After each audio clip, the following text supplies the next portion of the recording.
Hi friend, hello. कसे आहात सगळे?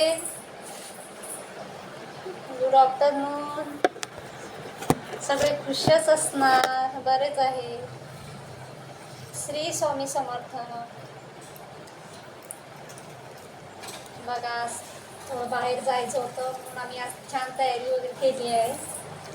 आता वेळेवर माझ्या सानूला डोसा खायचा, मग आता डोसा बनवायला लागेल ना वेळेवर. म्हटलं चला छान पोहेचा डोसा बनवून देते हिला आता.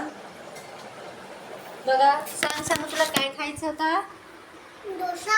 हाय करा, चांगलं हाय करा. हाय.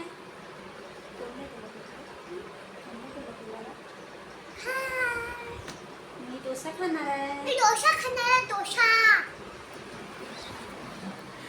खूप खुश आहे, आज तिला डोसा बनवून देते.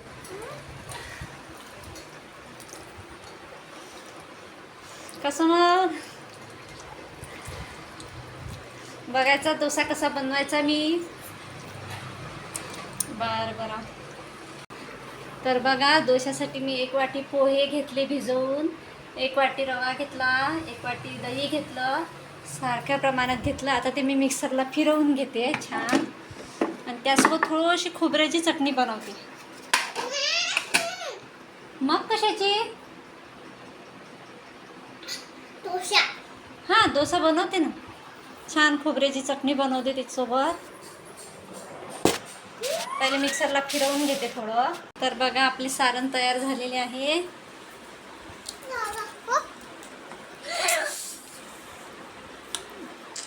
बघा, आता हे सारण आपण 5 मिनिट झाकून ठेवू थोडंसं, म्हणजे ते चांगले फुलते.